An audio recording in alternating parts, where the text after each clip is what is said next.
Hindi pinapahirapan ng tao. Hindi katulad ng nakarang presidente, pag nahihirapan ng tao, gagawa sila ng paraan. Ayun, ano sabi ni Kuya? Nung nakaraang presidente, sino yan? Mahirap. Sino yan? Pinahihirap. Nung nakaraang presidente, pag nagbigay, pag nakita nilang may mali, inaayos kagad nila. Dinalagyan nila ng sistema. Mantakin mo may sistema na nung pagbibigay ng ayuda nung kay Pangulong Duterte, ba't nawala ng sistema ngayon? Ibig sabihin, gago yung administrasyon ngayon. Ilang oras ka na nakapila? Almost 13 hours na po. 13 hours. 13 hours? Putang ina ninyo? Di ba 13 hours pinapipila nyo para sa 5,000 puki ng ina ninyo, tapos kung makaasta kayo parang pera nyo yan? Di ba pinagtatawanan na sila? 5K lang ibibigay mo. Putsang ina, wala ka pang sistema. Pero yung pagnanakaw, may sistema kayo. Yung pag-i-impeach kay Inday Sara, may sistema kayo. Yung pagbabarubal sa mga Duterte, may sistema kayo. Pagpapadala kay Pangulong Duterte sa abroad, may sistema kayo. Pagdating sa mga Pilipino, wala. Pag magnanakaw kayo ng mali-malitang pera, pukin ng ina ninyo, may sistema kayo. Tapos pagdating sa pagbibigay ng ayuda sa mga kababayan natin, putang ina ninyo, wala kayong sistemang mga hayop kayo. Magandang araw, Banateros. Eto na naman.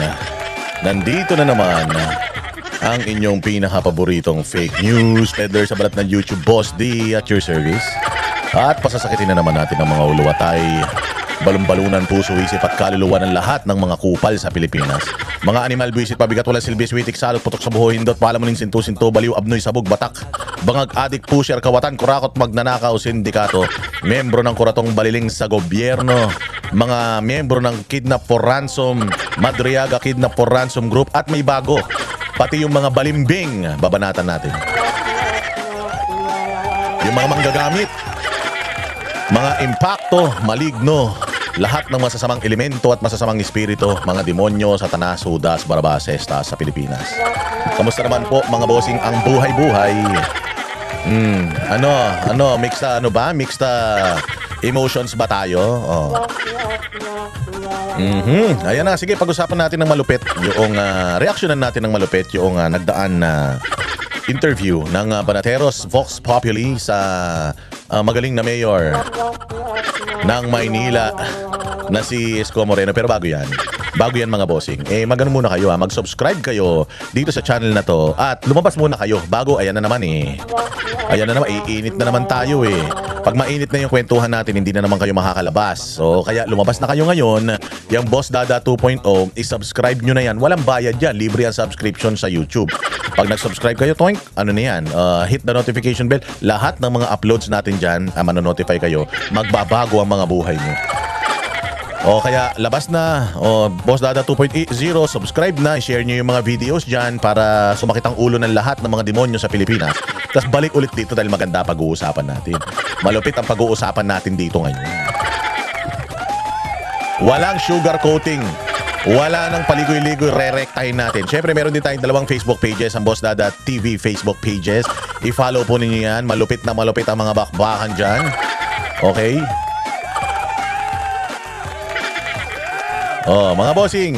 Mga bossing, so ano tayo? Pag-usapan natin yung mga maiinit na issue. Pero bago natin pag-usapan yung mga maiinit na issue, pag-usapan muna natin mga bossing, ha? Pag-usapan muna natin yung mainit na nagdaang interview ng Banateros kay Mayor Isko Moreno. Oo. Panoorin natin yan mga bossing para naman sa inyong para naman maliwanagan kayo sa mga naganap. Maliwanagan kayo sa mga pangyayari mga bossing. Ayan natin yung nagdaan na interview ng Banateros kay mainit ito kay Mayor Isko Moreno. Sige na, anuhin na natin para talagang maano ninyo, mapag-usapan natin yan kasi alam ko inaantay ninyo yung magiging reaction natin dyan.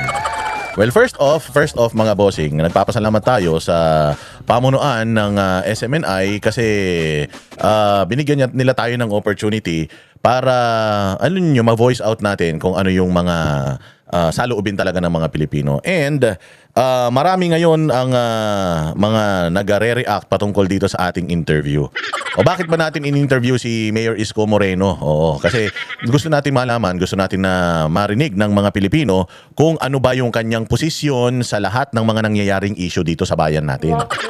Oo, and syempre isa na din yung gusto nating malaman kasi nakikita natin na napakaganda rin ang kanyang response sa kung papaano labanan or papaano iraos yung pang-araw-araw at yung mga constituents niya patungkol dito sa nangyayaring mga pagsubok na nararanasan natin, and hopefully yung ibang mga LGUs ay makakuha ng magandang ehemplo or makakuha ng magandang mensahe mula dito sa ating mga pag-uusapan sa interview na ito.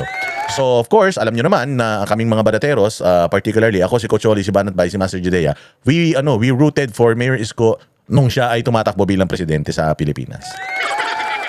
Sinunod namin si Pangulong Duterte hindi namin sinunod kung sino-sino man. Sinunod namin si Pangulong Duterte nung sinabi ni Pangulong Duterte, ayaw kay Bongbong. Kasi ako, Ilocano ako, sila Banat Bay, Ilocano yan. So, nakikita rin naman natin na alyado ng mga Duterte si Pangulong Marcos ngayon, noon. Syempre, mas naniniwala kami kay Pangulong Duterte. Kaya nung sinabi niya na itong mamang ito, personal na kinausap niya kami, personal na tinanong namin sa kanya kung sino ang susuportahan niya. Wala siyang sinabi kung sino ang kanyang susuportahan. Kasi hindi daw niya susuportahan talaga ito si Bongbong, pero susuportahan niya yung kanyang anak. Kaya namili kami nung nakikita namin from the lineup, hindi naman pwede si Lenny. Pass tayo kay Lacson, pass tayo kay Pacquiao. So aside from BBM, Lenny Robredo at saka dito kay Isko, kung i-eliminate natin si Isko, wala na tayong choice. Kung hindi, doon tayo kay Mayor Isko. Unang-una sa lahat, alam naman natin na sa loob ng 3 taon na pagiging mayor niya, napakalaki naman ng kanyang nagawa dyan sa Maynila. So, napakagaling niya na mayor. And alam natin, sabi nga namin, syempre nakilala namin siya bilang mayor ng Maynila. Nakita namin yung mga nagawa niya sa Maynila. So, sabi namin, and sinasabi rin naman niya na ang kanyang leadership model Duterte. So gusto rin naman natin ng continuity, kaya siya yung napili ng Banateros noon na ikampanya para maging presidente. Habang karamihan ng mga Duterte supporters ay nag-lean towards kung sino yung presidente ni VP Sara na nagkakaleche-leche ang bayang Pilipinas dahil mismo sa tao na yon.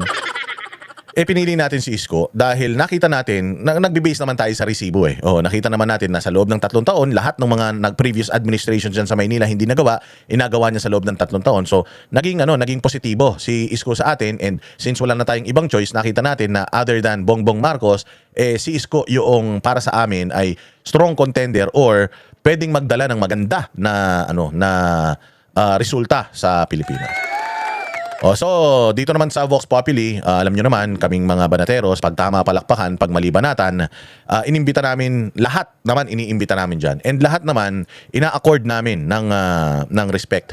Kasi syempre, hindi naman yan naming vlog. Ang vlog namin, personal na opinion namin. But, since Vox Populi yan, yung boses ng taong bayan, yung ating i-echo dyan. And nakita naman natin na inimbita naman natin lahat. Lahat naman kay pro-DDS, anti-Marcos, pro-Marcos, inimbita natin dyan. And nakita namin yung naging magandang resulta noong nakaraang pag-iimbita namin kay Toby Chanco. Nakita namin na kahit na siya ay pro-administration, kahit na siya ay pro-Marcos, at siya ay binabatikos niya yung pinsan ni Marcos na si Martin Romualdez, igines namin siya dyan para marinig natin kung ano ba yung opinion ng isang pro-Marcos na nasa gobyerno politiko. Makita natin yung ibang anggulo kasi syempre tayo mga Duterte supporters, nakikinig tayo sa isa't isa, iisa opinion natin, may traction yung ating mga vlogs, mga content, dahil nga pare-parehas tayo ng naririnig. And maganda rin na paminsan-minsan nakakarinig din tayo ng ibang opinion. It's either tayo yung makumbinsi niya or siya yung makumbinsi natin. Pero maganda na makita natin yung anggulo, yung kung ano ba yung mga nakikita niya. Kung ano ba yung mga baka may mga nakikita siya na hindi natin nakikita, di ba? So kaya yun ang ginawa natin. So we invited Mayor Isko unang-una sa lahat para ma-interview siya patungkol sa mga ginagawa sa Maynila. And of course, nandoon na din yung other side ng gusto nating malaman ano ba talaga ang politika ni Mayor Isko, dahil rumored si Mayor Isko na bumaliktad na. Oh, and dito sa Vox Populi episode na ito, mga bossing, kayo ang magdidesisyon since nagso-show ang Banateros para may mapanood kayo at kung ano yung ma-pick up nyo doon sa show natin, kung ano man yung makita nyong resulta, yun yung mga pag-uusapan sa social media sa mga susunod na panahon. So nag-trending ito, mga bossing, itong interview natin kay Mayor Isko at marami dito ang nadismaya, may mga ilang natuwa, nadismaya dito ang mga Duterte supporters, tuwang-tuwa ang mga Marcos loyalista. So ang sinabi nila is sumabog ito sa muka ng mga Banateros at hindi daw natin, yung atin daw naratibo ay hindi kinagat ni Mayor Isko. Which, to tell you frankly, walang ganung usapan. Walang usapan na Mayor Isko, ipapasok namin yung politika namin. Oo, at gusto namin baguhin yung naratibo mo. Walang ganun. Nagsimula itong interview na ito, nagtanong kami kung lahat ba pwedeng pag-usapan. Alam ni Mayor Isko kung ano ang politika namin at hindi kami sigurado kung anong politika ni Mayor Isko. So kaya namin to ginawa itong interview na ito para malaman natin pare-pareho kung ano ba ang politika, ano ba ang stand ni Mayor Isko, ano ba ang kanyang stand patungkol sa maingay na corruption ngayon sa bayang Pilipinas. And aside from that, we picked his brain in terms of ano ba yung mga ginagawa niya sa Maynila and applicable ba ito sa ibang mga syudad sa buong Pilipinas. Yun talaga ang target natin. But then again, dahil nga karamihan ng mga nanonood dito sa Vox Populi ay Duterte leaning ang kanilang politika, dahil nga Vox Populi, nagbe-base din tayo sa mga comment ng mga nanonood, itinatanong na rin natin kung ano yung mga itinatanong ng mga manonood. Ngayon, nadismaya ba kami? Na-disappoint ba kami? Ako personally, na-disappoint ako. Na-disappoint ako kay Mayor Isko Moreno in a way na, or in the sense na I thought si Mayor Isko is a politician na hindi selfish. Kasi ako, sabi nga niya, inamin naman niya dito sa interview na ito na ako kasi ang tinitingnan ko lang Maynila. Mayor ako ng Maynila. So inaasahan ako ng mga taga Maynila na magtrabaho sa Maynila. So basta okay ang Maynila, kahit anong gawin ko, kahit na manghimod ako, basta okay ang Maynila. In essence, maganda 'yun para sa Maynila. Oo, pero hindi ba parang selfish siya, di ba? Parang selfish siya. Kasi katulad ako, ilalagay ko sa sarili ko. Kasi sabi ko nga sa inyo, umamin ito ng mixed na reaksyon. Maraming mga natuwa sa kabilang kampo, may mga na-disappoint dito sa kampo na to, at merong mga supporters niya na na-disappoint talaga sa kanya doon sa mga narinig. Kasi marami namang supporters ni Isko na hindi lang taga Maynila. Probably if I am from Manila, magiging proud ako sa stand ng aking mayor. Kasi wala akong parang ang priority ko is yung mga constituents ko. So kung parang ang lumalabas kasi is sisip-sip ako o magpapapogi ako sa mga constituents ko. Ngayon, kung ang politika ng buong Pilipinas, wala akong pakialam dyan. Labas ako dyan, basta focus ako dito sa aking syudad. So, hindi naman ako tatakbo. Yun yung mga doon, yung mga sinabi niya. Hindi naman na ako tatakbo sa national position. Therefore, hindi ko na kailangang magpapogi sa buong Pilipinas. Basta importante, maganda ang ang serbisyo ko sa Maynila, doon na lang ako dahil tatakbo ko sa susunod pero mayor pa rin at tatapusin ko yung aking 3 termino bilang mayor. So, kung meron man akong dapat na i-please dito, hindi yung mga taga Visayas, taga Mindanao, hindi yung mga taga Cebu. Ang kailangan kong i-please yung aking mga constituents, which is Manila. Naiintindihan natin yan, mga bossing. Pero dito ngayon papasok yung iyong pagiging Pilipino at yung iyong pagiging makabayan. Kasi hindi ko sinasabing hindi makabayan si Isko, pero para sa akin, naging selfish siya. Why? Kasi ganito, Manila, nakafocus ang gobyerno sa Manila. Siya rin na nagsabi na mayroon 3 syudad na nakafocus ang gobyerno. So dahil ba ikaw ay nakakakuha ng ginhawa mula rito sa magnanakaw na ito, di ba? I would say, parehas pa rin ang aking stand. Kahit na narinig ko yung mga pinagsasabi ni Isko dyan, parehas pa din ang aking stand. Hindi mo mababali ang aking paniniwala na ang magnanakaw sa bayang Pilipinas, walang iba kundi si Marcos Romualdez, itong si Sandro Marcos at ito si Saldico at yung mga congressman na yan. Yan, yung mga magnanakaw sa Pilipinas. So ngayon, kung ako, isang mayor, bumabagsak sa akin lahat ng biyaya, pero alam ko sa sarili ko na yung ibang lugar sa Pilipinas ay hindi naman nabibiyayaan ng ganito. Magiging masaya ba ako? Ako bilang isang mayor ng isang syudad na natutulungan, magiging masaya ako para sa aking mga nasasakupan. Pero hanggang doon na lang ba yun? Siyempre, hindi ba? Siyempre, kahit naman na pagsiservisyohan ko yung mga nasasakupan ko, iisipin ko pa rin yung kapwa ko. Importante yung pakikipagkapwa-tao o importante pa rin na yung kapitbahay mo okay ba? Kasi alam nyo, ito yung gustong-gusto ko kay Pastor Apollo Kibuloy. Kasi ito yung ngayon lagi kong sinasabi na ang Kingdom of Jesus Christ, mga bossing, well off sila. Ang Kingdom of Jesus Christ, masagana sila.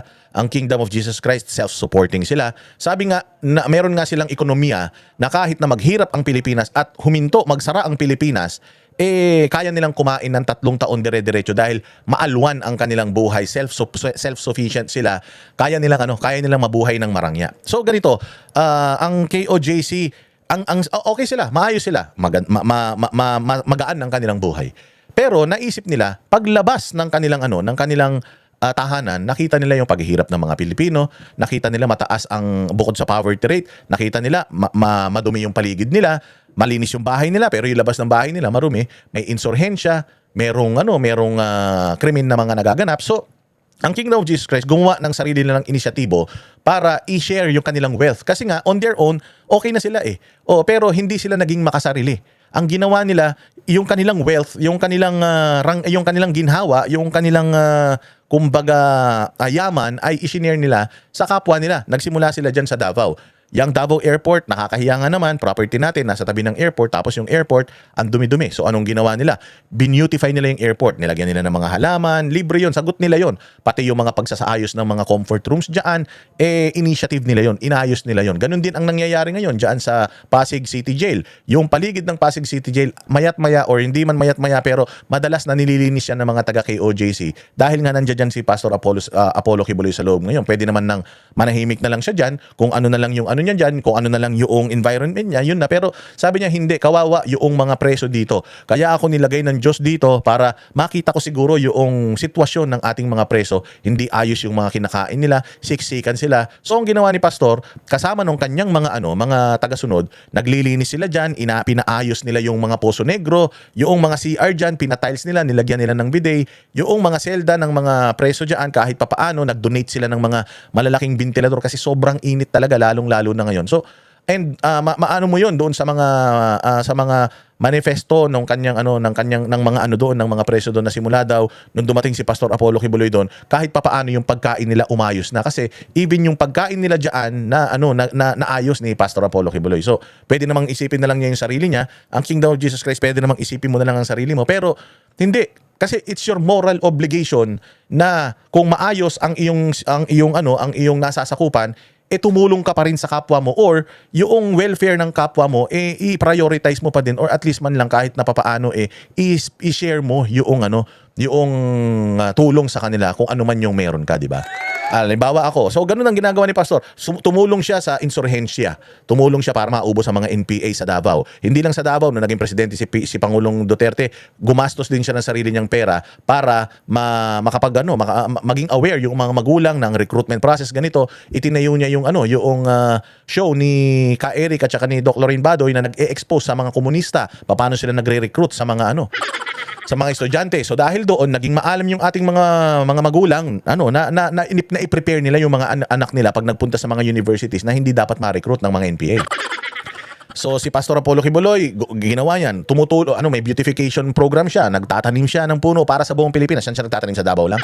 Hindi, nagtatanim siya sa buong Pilipinas. Kasi nga, ang gusto ni Pastor, malinis yung kanyang KOJC, gusto niya buong Pilipinas maging ganun din. Kaya nga nung tumakbo siya ng senador, yun yung isa sa mga advokasya niya na i-beautify yung Pilipinas, linisin ang Pilipinas. At somehow, pag naging maayos ang Pilipinas, maging mabango Pilipinas, naging malinis ang Pilipinas, makapag-attract yan ng marami pang mga turista.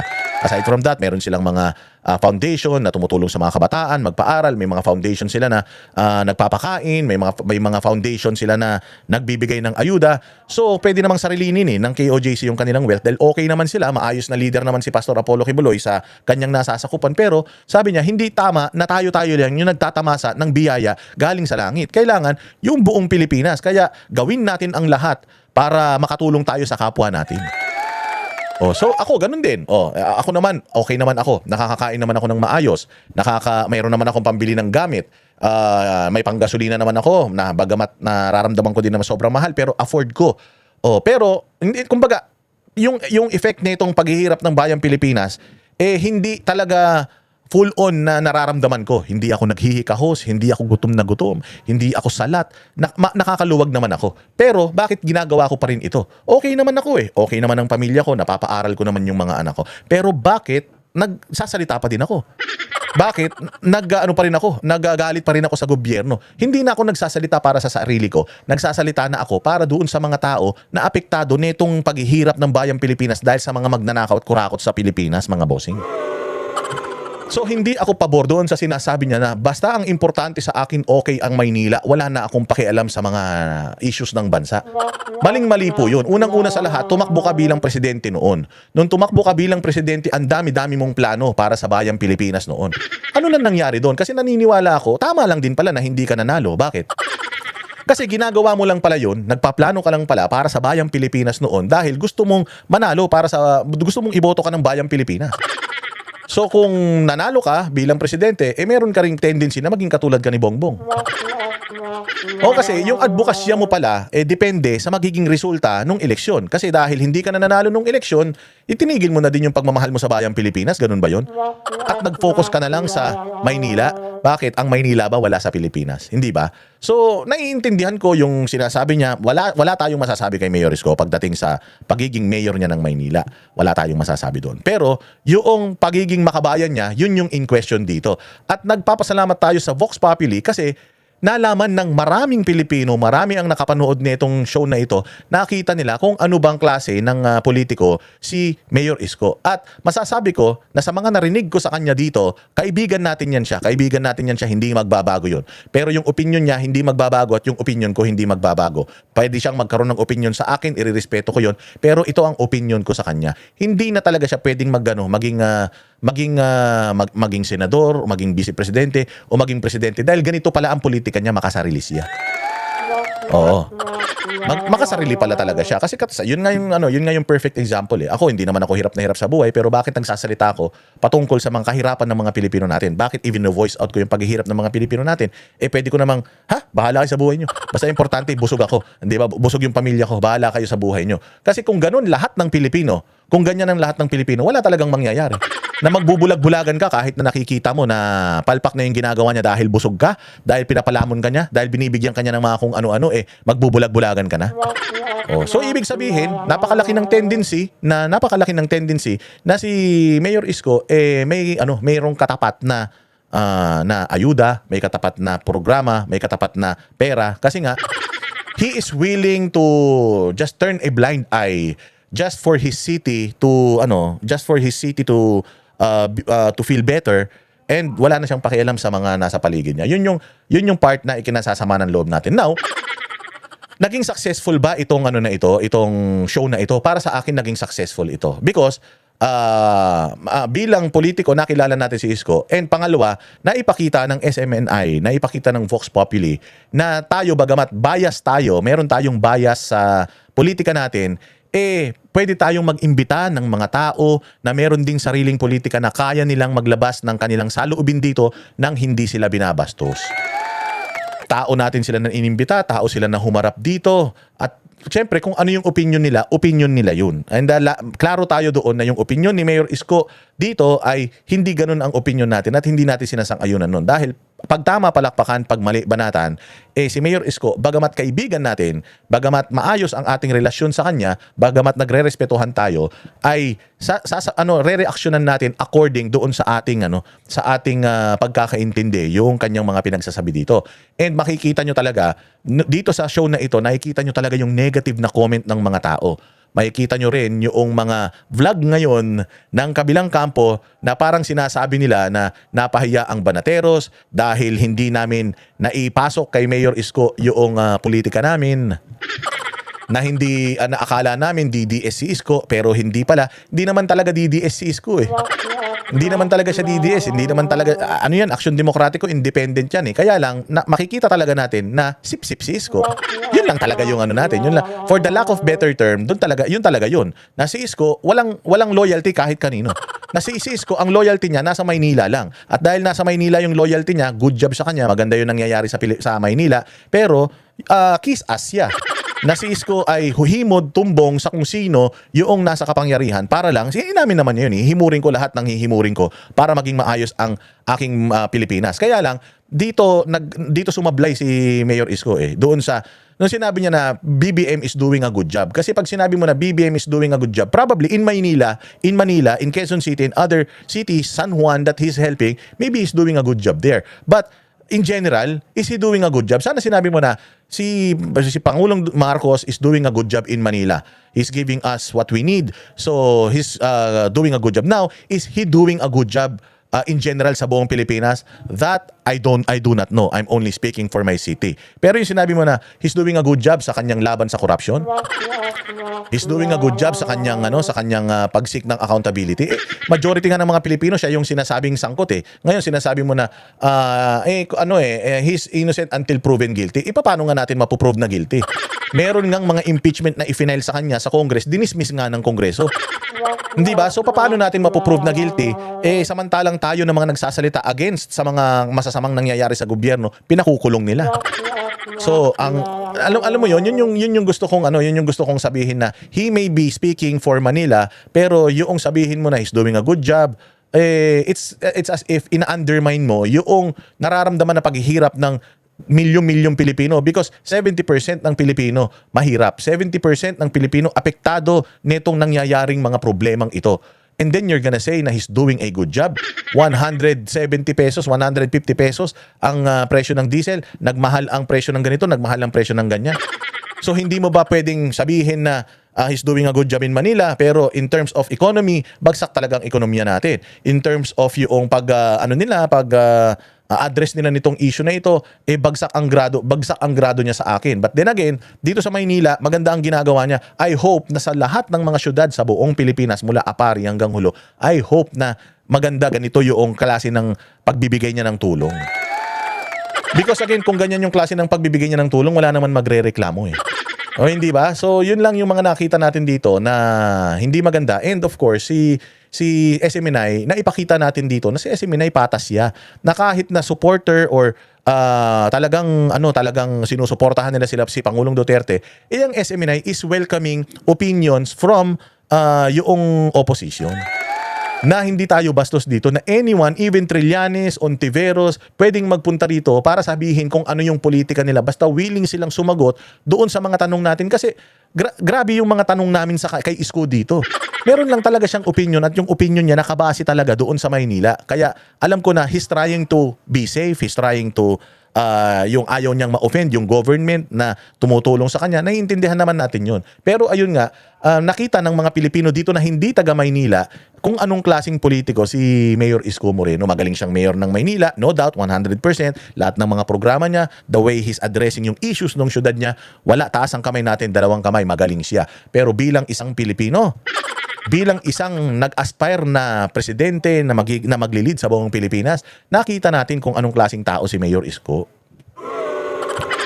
Kaya ngayon mga bossing, itong SMNI, naging maganda itong na ito. Naipakita ng Banateros yung pagiging professional natin. Kasi hindi dito sa mga vlog natin, banat, mura, batikos dito, batikos diyan, awayin natin kung sino-sino. Pero pagdating natin doon sa Vox Populi, pagdating natin sa SMNI, kaming mga Banateros, nagbibigay kami ng respeto doon sa mga guest namin. Kaya nga, wag matakot. Yun nga yung sinasabi ko wag matakot yung mga iba ang opinion sa amin kasi hindi kami bastos, hindi kami on the spot on live TV, nabababuyin ka namin. Bagamat magkaiba tayo ng politika, hindi ganun ang SMNI at hindi ganun ang instruction ng SMNI sa amin. Ang instruction ng SMNI sa atin, i-voice out nyo kung ano yung opinion ng mga kababayan natin. Hindi kayo dito dapat magbibigay ng mga opinion ninyo. Magbibigay kayo ng mga opinion ninyo sa mga vlogs ninyo, pero dito sa SMNI, kailangan kung sino yung guest, yung opinion ng guest, yun yung iparinig natin sa tao at yung mga taong nanonood, sila na ang bahalang humusga. May mga mangilan-ngilan tayong mga opinion. Actually, yung opinion natin is in a form of asking questions. Parehas ba tayo ng opinion? Para sa akin, magnanakaw si Bongbong Marcos. Para sa iyo, ano ba si Bongbong Marcos? Sinabi niya, para sa akin ganito, ganyan. Sure ka? Kasi ganito, ganyan eh. O, so sasagutin niya ulit. Hindi natin yung parang, hindi. Yung naniniwala sa'yo. Balimbing ka. Sinungaling ka. Hindi natin para ganunin yung ating guest. Kasi ang SMNI, yan nga yung sinasabi natin, magalang yan, marespeto, patas ang SMNI na hindi katulad ng ibang mainstream media. Sabi ko nga sa inyo, hinahamon ko yung ibang mga mainstream media na imbitahin ninyo yung mga Duterte aligned supporters, Duterte aligned vloggers katulad namin, Banateros. Imbitahin nyo kami diyan. Tapos interviewin nyo kami. Tanungin nyo rin kami bakit ganito ang posisyon namin, bakit kami DDS, bakit ganito ang posisyon namin, bakit gusto namin si Duterte over Marcos. Pwede naman yun. Kaya lang, gano'n naman ng mainstream media, di ba? Ang mga iniimbita rin nila, kung di mo puros mga makabayan, komunista, mga kalaban ni Inday Sara, ang mga balita nila puros negative kay Inday Sara. O dito sa SMNI makikita ninyo, noong inilabas itong Vox Populi, yung putol-putol ng Vox Populi, yung mga upload ng Vox Populi, walang mga pinagtatanggal. Kompleto in-upload itong video na ito, walang labis, walang kulang, walang chinap-chap. Kung ano yung sinabi nung guest, yun mismo yung ipinakikita natin. Hindi katulad sa ibang mainstream media na chinachap-chap na. Minsan, ang ganda-ganda naman ng sinasabi, naghahanap ka ng pangit na sasabihin, tas yun lang yung ilalabas mo sa sa balita mo. O dito, buong-buo, 2 oras na kung ano yung tinanong namin, sumabog man sa mukha namin yun o hindi, gusto man namin yung sagot niya o hindi, naipakita natin dito na patas ang SMNI kung ano ang totoong balita, kung ano yung totoong sinabi, yun mismo, walang labis, walang kulang, yun mismo yung inilalabas natin. Diba?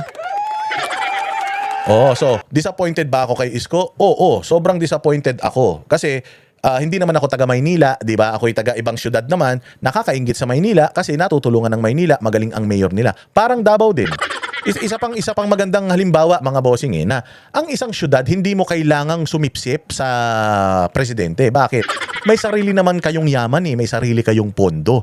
Ang pondo nyo naman, bagamat may nanggagaling sa national, meron naman kayong sariling pondo. Mayaman naman ang Maynila bakit ang Davao City? Ang layo-layo sa Metro Manila. Pero nagsasalita yung mayor nila against sa corruption. Bakit? Kasi ang mga taga Davao, bagamat marangya, masarap ang buhay nila sa Davao, Pilipino sila Pilipino pa rin sila. Bakit yung mga taga Maynila, hindi ba Pilipino yan? Di ba Pilipino yan?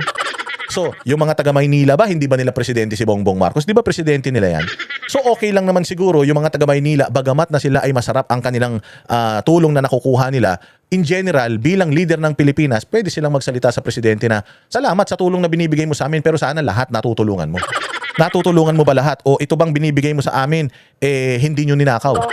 Bakit yung flood control ninakaw ninyo? Bakit yung ganito ninakaw ninyo? Bakit yung mga mahal na bilihin hindi nyo ma-address? Hindi ba pwede pa rin naman kayo magsalita kahit na ang ganda-ganda ng ginagawa ng gobyerno sa inyo? Kasi karapatan natin yun ang Davao City, galit ang gobyerno sa Davao City dahil taga dyan ng mga Duterte. Inaalipusta ang mga taga Davao. Minamaliit ang mga achievements ng Davao. Pero nakita mo yung Davao City, nakita mo yung mga tao sa Davao, di ba? Nagsasalita sila para dito sa mga kapalpakan ng gobyerno.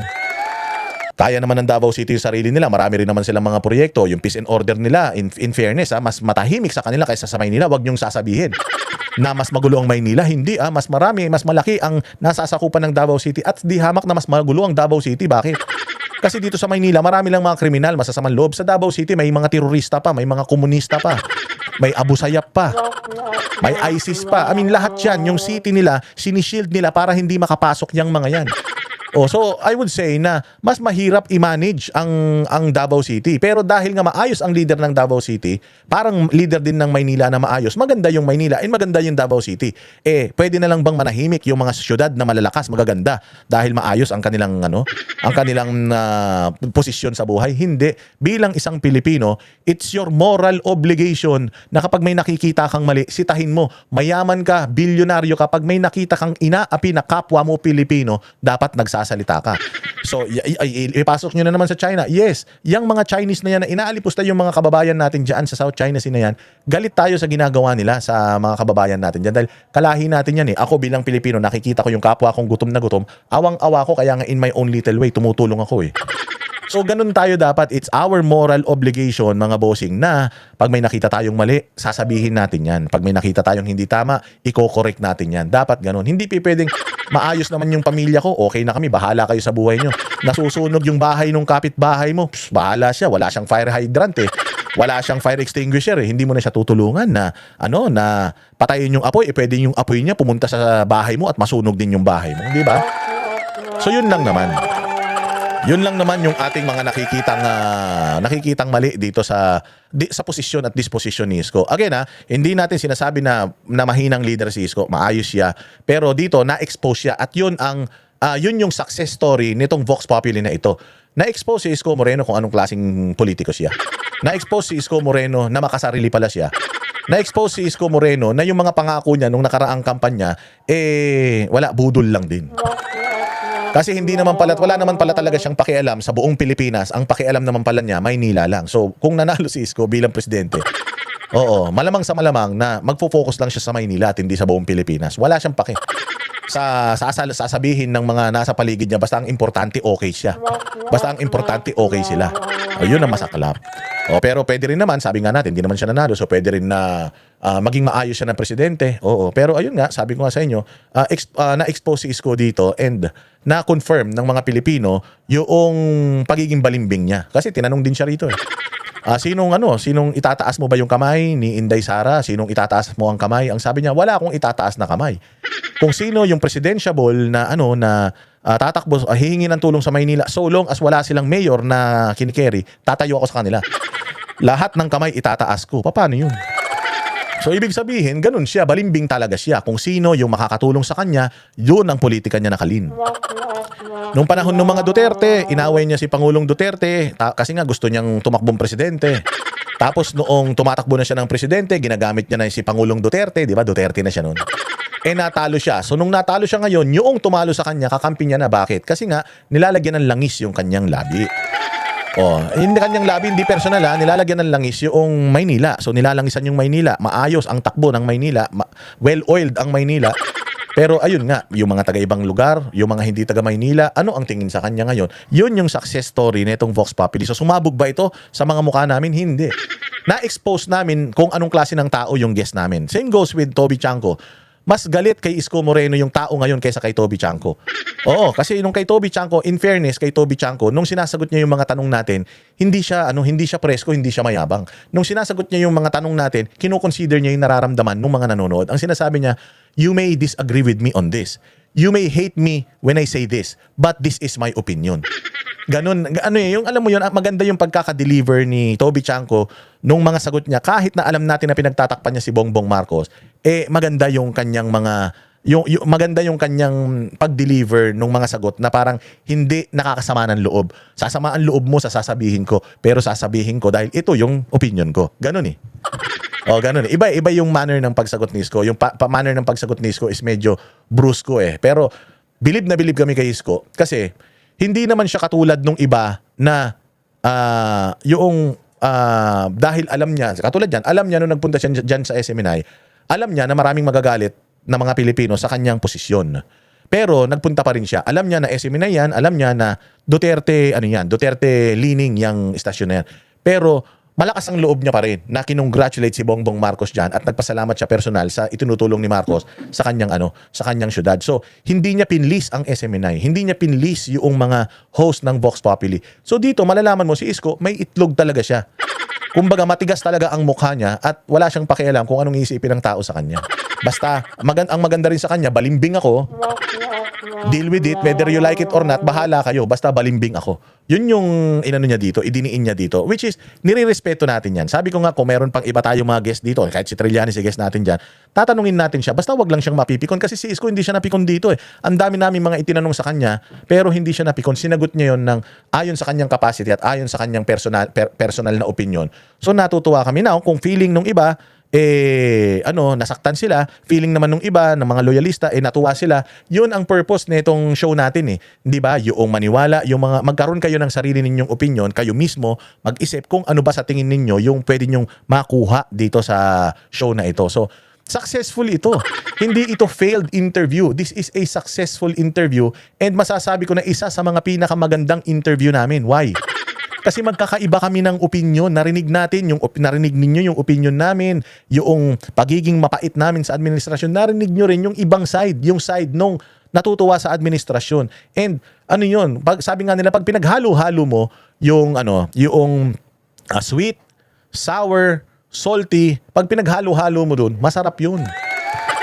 Hindi lang siya matamis, hindi lang siya maalat, hindi lang siya maasim. Pag pinagsama-sama mo yung lahat, panibagong ano yun, panibagong explosion ng flavor yun. So, naging maganda itong ating interview, maayos, naging ipinakita ng SMNI na bagamat meron silang bias, hindi sila bias pagdating sa paghahatid sa inyo ng balita. Kung ano yung sinabi dito, hindi na natin pinutol. Kung ano yung binigkas dito, hindi natin tinanggal. Kung ano yung sinabi dito, yun mismo yung naririnig ninyo. Isang patunay na ang SMNI ay ang totoong media outlet na naghahatid sa inyo ng balitang walang labis, walang kulang, walang kinikilingan, wala, lahat patas na. So congratulations sa mga banateros. Huwag kayong malungkot. And ako ay kaibigan pa rin ni Mayor Isko.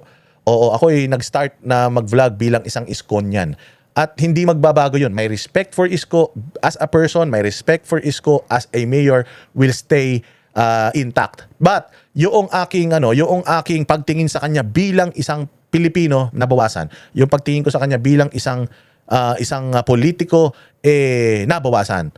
But hanggang dun lang yon. Hindi nun pwedeng maapektuhan yung ating pakikipagkaibigan sa kanya. Kasi pwede naman na magkaiba kayo ng politika, pero magkaparehas kayo, mahal nyo naman yung isa't isa. Pwede naman yun na maging magkaibigan pa rin kayo. Tama?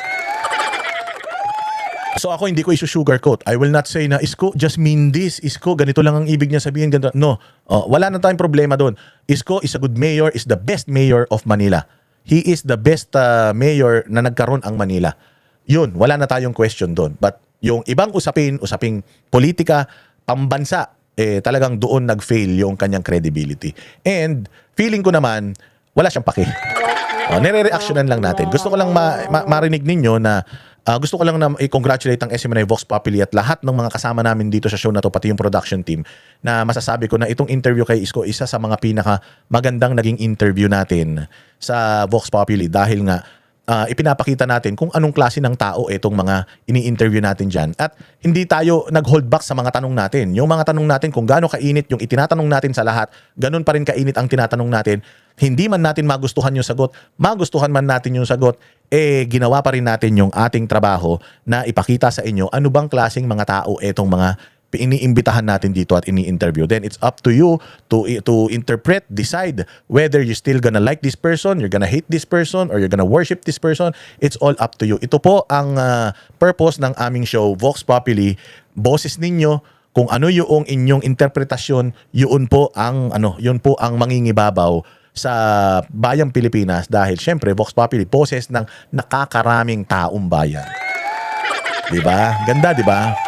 So don't get me wrong, yung mga Iskonian dyan na nagmamahal pa rin kay Isko, we still love Isko, we are still Iskonian, we still support him sa lahat ng mga ginagawa niya dyan sa Maynila, but not 100%.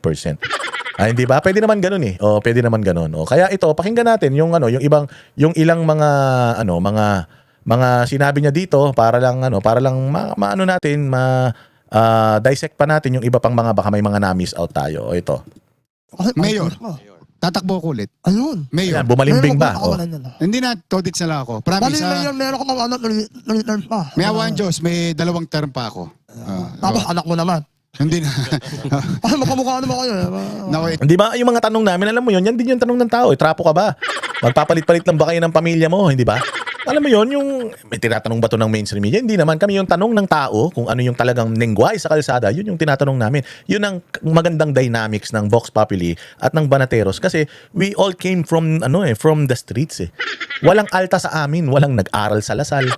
May mga pinag-aralan naman kami, pero lahat kami halos lumaki sa kalsada. Tapos napunta kami sa posisyon na ito. So alam namin kung ano yung pinagdadaanan ng majority ng mga Pilipino. So kung ano yung dila ng mga Pinoy, yun din yung dila namin at yun yung mga naitatanong natin dito. Hindi tayo statesman dito. It's not for me to decide. Marami naman akong mga kasama ngayon na naglilingkod. Katulad nung ginawa ko dati na maaari naman silang humalinhin.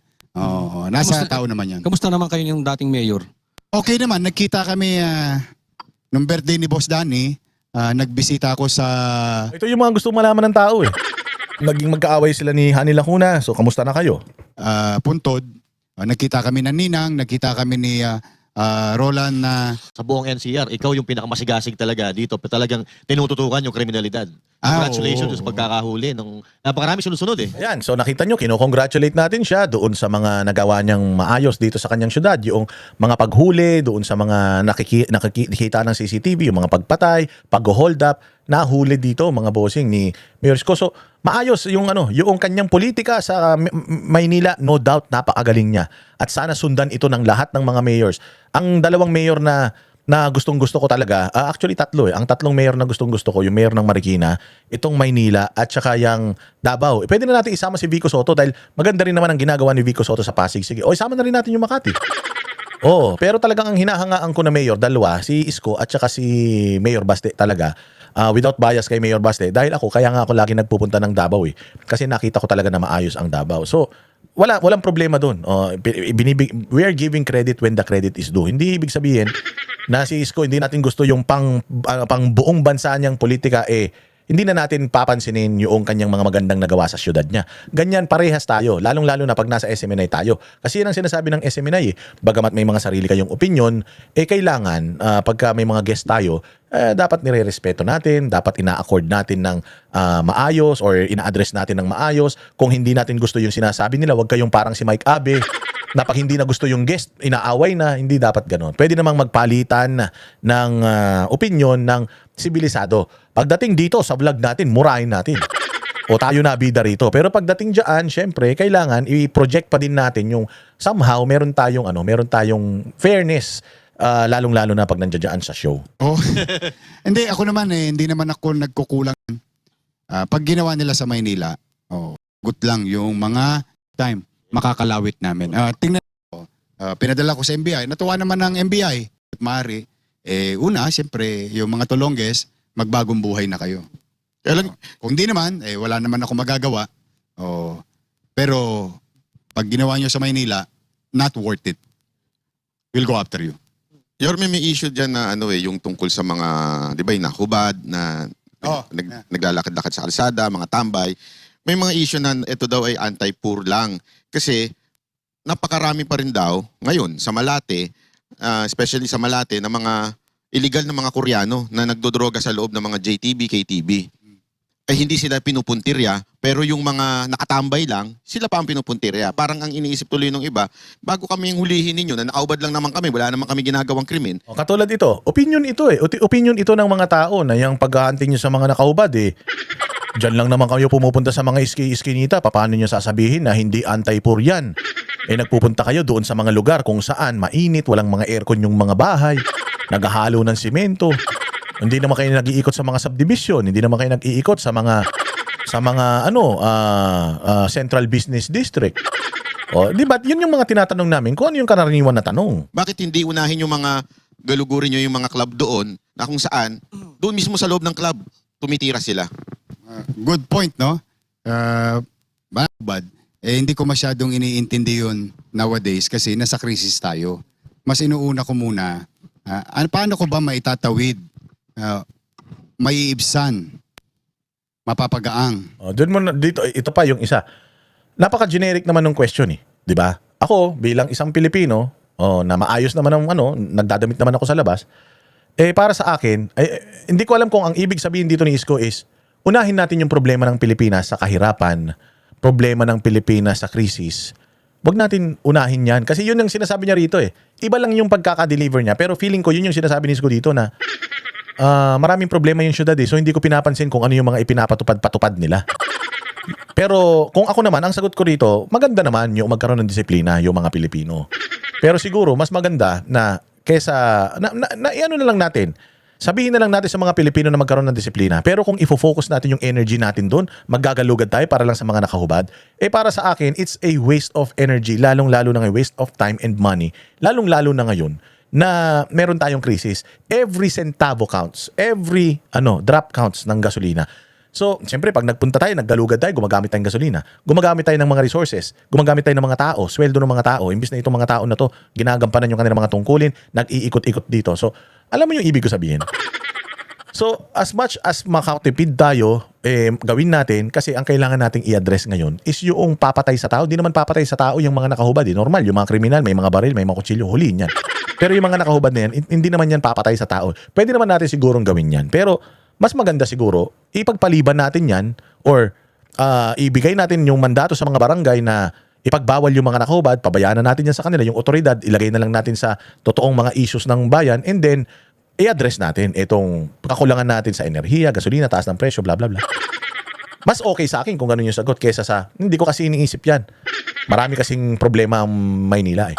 Ang tanong kasi dito sa tingin mo ba, anti-poor ba ito o hindi? Yun lang naman yung sasagutin mo eh. Ang sasagot mo lang naman doon, para sa akin, medyo talagang anti-poor. Kasi ganyan din naman yung sinasabi nila doon sa Oplan Tokhang ni Pangulong Duterte, anti-poor daw eh.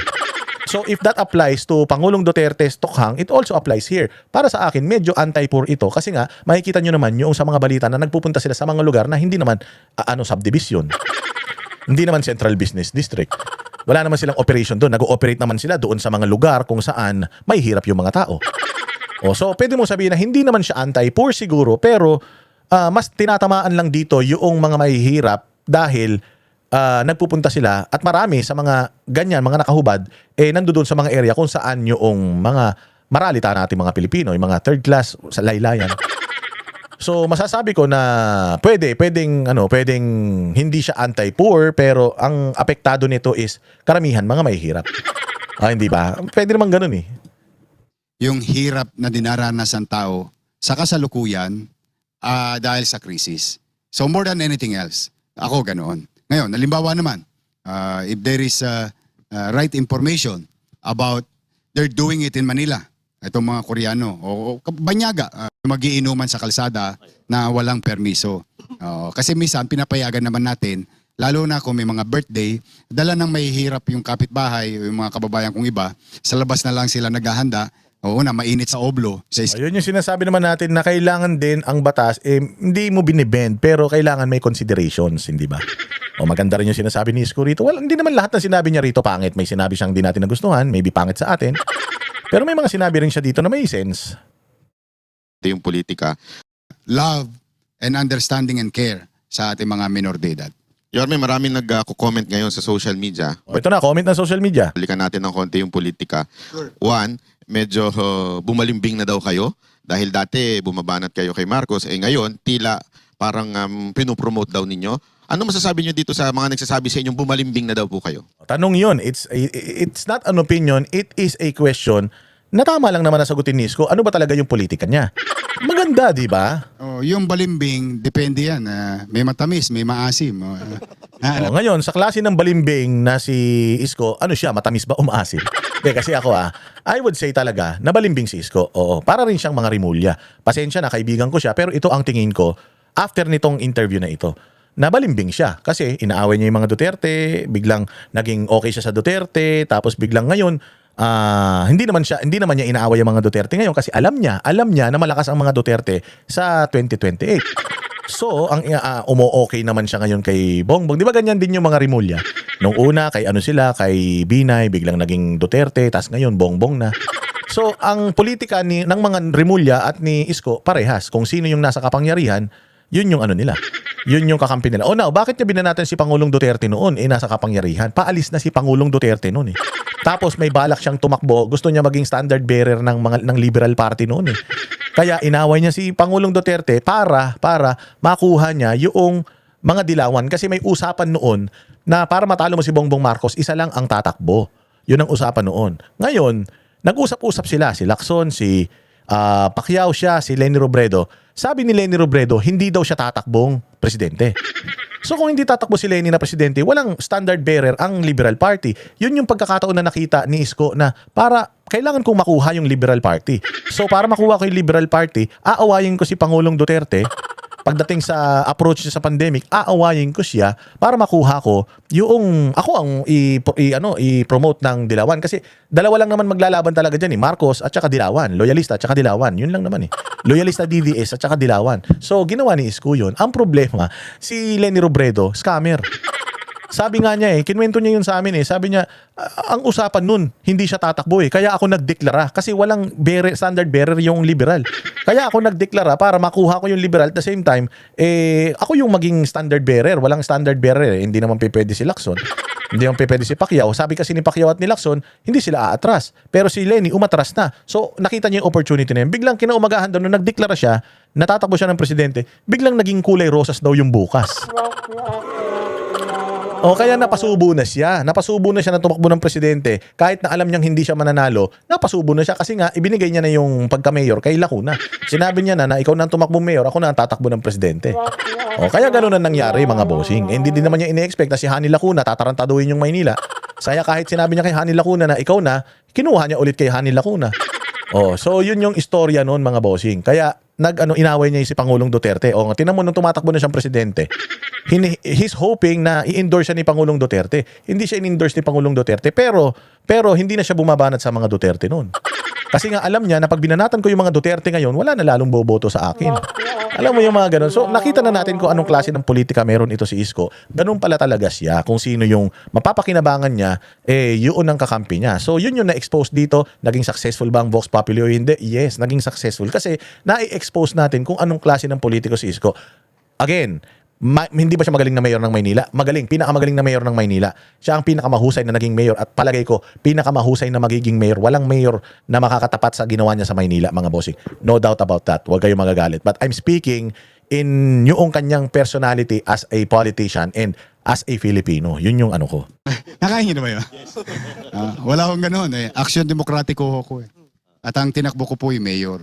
Noong nagkalaban-laban kami, sa pagka-presidente nung... So dito sa interview na to, dito sa sinasabi niya na to, sinasabi lang niya na hindi ako loyalista, hindi ako DDS. Meron akong sariling partido, Aksyon Demokratiko. Now, nakakatulong ang Maynila sa akin, kaya I'm giving the credit sa gobyerno natin. Hindi niya inaaway si Inday Sara. Pagdating kay Inday Sara, he's also being fair. So sinasabi niya dito na neutral ako. Ayaw kong madamay sa politika, lalong-lalo na yung mga constituents ko, naiintindihan ko yan. Walang problema dyan. Pero nung tinanong na siya, nung sinabi niya na overall maganda yung ginagawa ni Bongbong Marcos laban sa katiwalian, dun na. Sabi ko, teka, parang mali na yan. But again, that's his opinion. Hindi para sukulin ko siya doon. Yung aking opinion, dito ko na ilalabas sa vlog ko. Hindi na doon. Kasi ayaw ko naman bastusin yung kaibigan namin na si Mayor Isko Moreno. So hindi mo pwedeng sasabihin sa amin na si Pangulong Marcos walang yun ang sinabi niya wala daw na mga pwedeng makapagdirekta na si Bongbong Marcos ay may involvement dito. Malabo yun para sa akin. Unang-una sa lahat, sino ang naglalabas ng pera ng taong bayan? Department of Budget and Management. DBM. Si Zaldico, kuha ng DPWH, kuha ng pera sa DBM. Ang DBM release na ng release. Hindi naman magre-release ang DBM nang walang pirma ng presidente. At hindi rin magre-release ang DBM at ang presidente ng pera kung hindi niya alam kung saan mapupunta. Di ba? Alam nila na mapupunta sa DPWH at alam nila kung ano yung mga project na ipinaprioritize ng DPWH. So hindi mo dito pwedeng sabihin na hindi naman lahat ng tao ko alam ko kung anong ginagawa nila Kung pinsan niyan, hindi naman pwede na kahit nga nanay niya hindi siya nababantayan Oo, hindi siya nababantayan nung nanay niya, si Martin Romualdez. Pero alam nung nanay niya na may ginagawang masama yung anak niya. Ang tanong, kukonsintihin mo ba o hindi? Ako si Bongbong Marcos, pinsan ko yan. Hindi ko naman alam talaga yung ginagawa niya 24 oras pero nakikita ko ano yung performance niya bilang isang Speaker of the House. Maganda ba yung ginagawa niya bilang Speaker of the House? Kung mali, dapat sinisita ko na. Hindi pwedeng, ganun na lang ba yung natin? Ganun na lang ba yung sasabihin natin na hindi naman pwedeng bantayan ko yan, araw-araw wala na akong nagawa. Yun yung responsibilidad mo bilang leader Bilang ama, ang responsibilidad mo, mabantayan yan. Hindi perpekto. Meron kang mamimiss out. Ang tanong, may gagawin ka ba para i-correct yung pagkakamali na yun? Ganun yun halimbawa, ako si Marcos, pinasampahan ko ba ng kaso? Pinaimbestigahan ko ba yung pinsan ko? Yung anak ko, pinaimbestigahan ko ba bagamat siya yung pinakamaraming insertions? Wala namang kita yung probinsya, pinaimbestigahan ko ba? Hindi, kinonsinti ko. So pag kinonsinti ko, anong ibig sabihin nun? Di sangkot ako dun sa ngayon ako, presidente ako. Mantakin mo, hindi ko nakikita nagloloko si Saldico, hindi ko nakikita nagloloko DPWH, hindi ko nakikita nagloloko si Martin Romualdez, hindi ko nakikita nagloloko si Sandro Marcos. Ibig sabihin, tanga ako, incompetent ako, lahat na lang ng gumagawa ng masama, hindi ko nakikita. Tapos ang dahilan ko, Ang dahilan ko, I'm just one person, hindi ko naman pwedeng bantayan yan. Hindi naman, anak nga niya, hindi niya nababantayan eh. Mali yun, sir. Mali yun. Extraordinary ang trabaho ng isang presidente. At kapag presidente ka, kailangan lahat saklaw mo. Bakit? Perpekto ba nung panahon nung kay Pangulong Duterte? Hindi. Hindi. May corruption ba sa DPWH yung panahon ni Pangulong Duterte? Oo. Pero hindi katulad nito. Mali-mali yung pera. Hindi katulad nito na wala na talaga yung proyekto. Dati, overpriced lang yung mga project. Nagagawa pa din yung project. Nangungumisyon pa din yung mga politiko. Pero hindi ghost. Pag gumawa ng tulay, nagagawa naman yung tulay. After few months nga lang, baku-baku na yun. Pero nagagawa yung tulay. Ngayon, wala talagang nagagawang tulay. Hindi mo nakikita yun bilang presidente. Hindi mo nakikita na lahat ng ahensya ng gobyerno mo sumasablay na. Tapos sasabihin mo na hindi ko naman kayang bantayan lahat yan. Kung hindi mo pala kayang bantayan, umalis ka na dyan. Nagloko yung ilang tao, hindi mo pare-parehas na hindi mo nakita. Ang nakikita mo yung mga Duterte, nakikita mo yung sinasabi ni Inday, pero yung mga pagkakamali ng mga tao mo, hindi mo ina-acknowledge or hindi mo ina-address. Ang tawag doon, kasabwat ka. Di ba, Mayor Isko?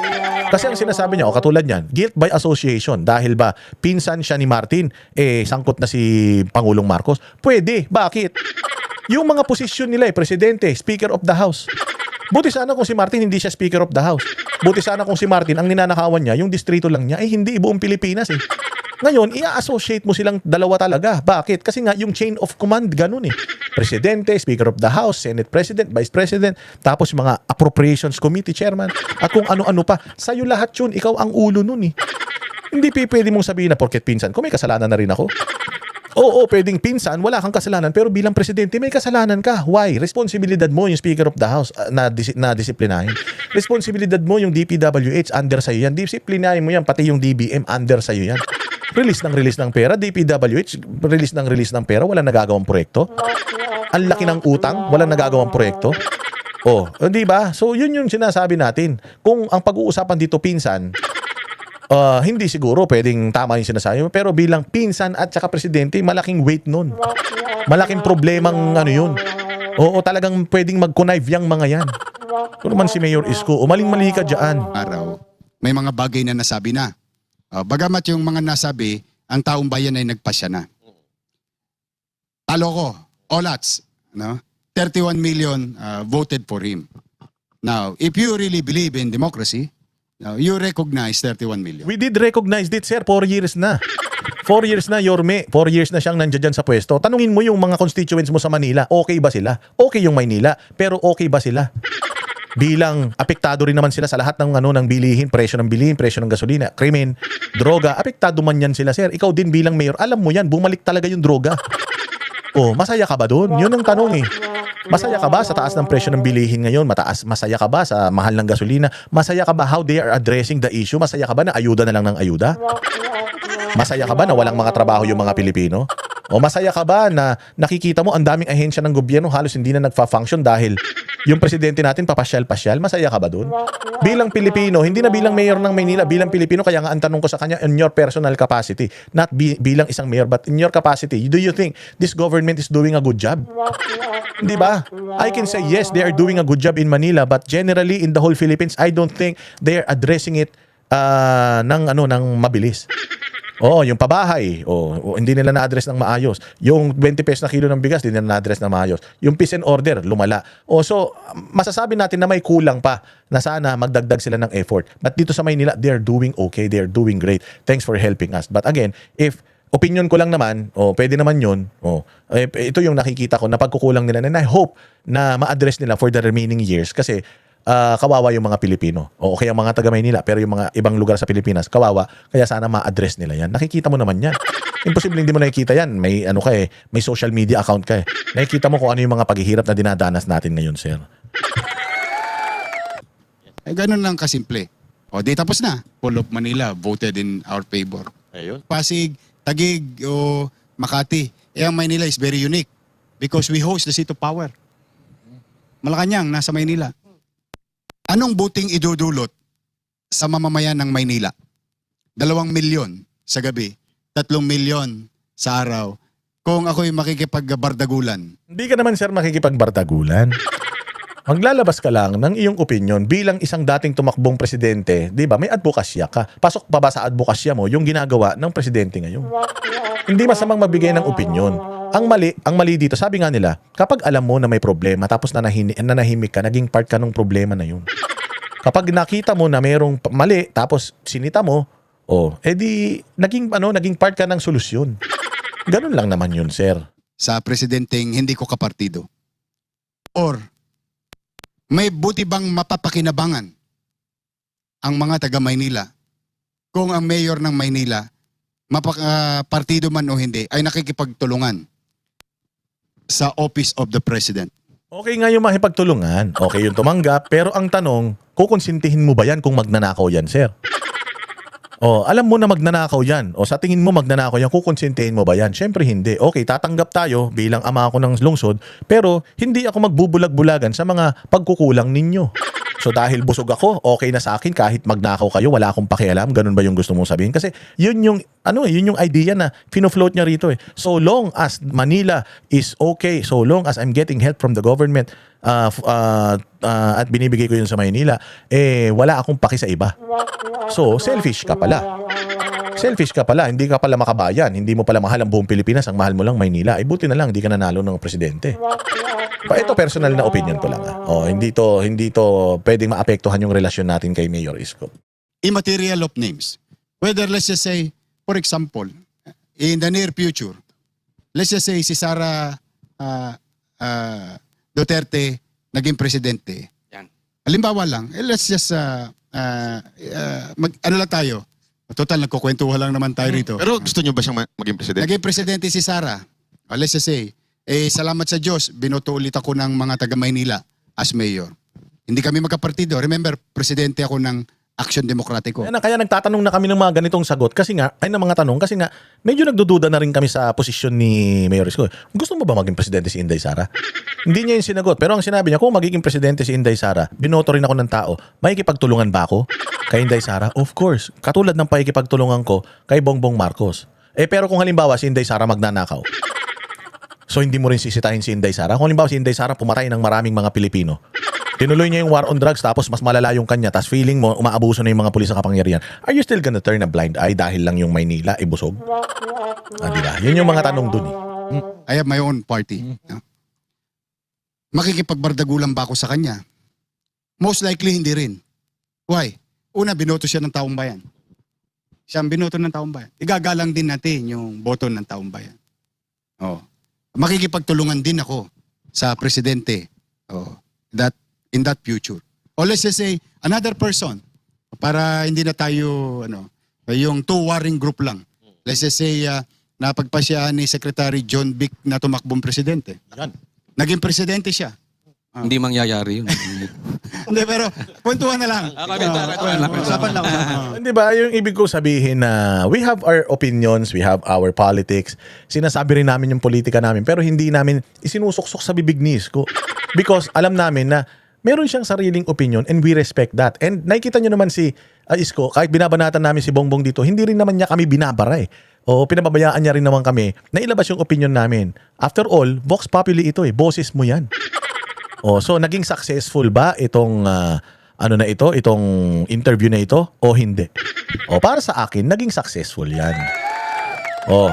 Kasi nga, nakilala natin kung anong klase ng politika si Isko Moreno, and I still respect him as a friend. I still respect him as a person, but I still believe in him and respect him as a mayor of Manila. But as a Filipino na tumakbo ng presidente, I got disappointed, but a little bit only.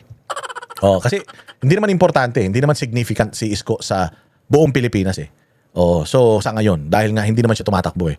And I'm happy for the Manileños, may tag Manila, na maayos ang pamumuno ni Isko. Sana all. Sana lahat ng mayor ganyan. Bagamat ganun, meron tayong mga opinion na maaring hindi rin magustuhan ng mga taga Maynila tungkol sa kanilang mayor. And I hope na magrespetuhan tayo ng opinion. And isa lang talaga ang maganda rito, ibig sabihin, ang SMNI, walang pakialam yan anong kulay mo, basta inimbitahan ka dito sa Vox Populi, sa mga shows ng SMNI, Nightline, kung ano man yung mga shows ng SMNI, in-interview ka, kung ano yung sasabihin mo. May masasaktan, may matutuwa, walang labis, walang kulang, hindi chachap-chapin yung iyong mga statement. Dilaw ka, pula ka, blue ka, Duterte ka, pro-China ka, anti-China ka, kung ano ang iyong opinion, kung ano ang iyong sagot sa mga tanong, yan ang ilalabas ng SMNI. Walang cut, walang filter. Ganyan ang SMNI. Kaya nga, di ba, may interview na nakaraan sa ibang bansa. Ano na lang ang pinagkakatiwalaan nila na mainstream media? SMNI na lang ang pinagkakatiwalaan nila. Bakit? Kasi kung ano talaga yung balita na nakita mo sa SMNI, yun talaga yung totoong nangyayari sa bayang Pilipinas. Hindi katulad ng ibang mainstream media na kung ano yung mga kabaliktaran, yun yung mga ipinakikita nila.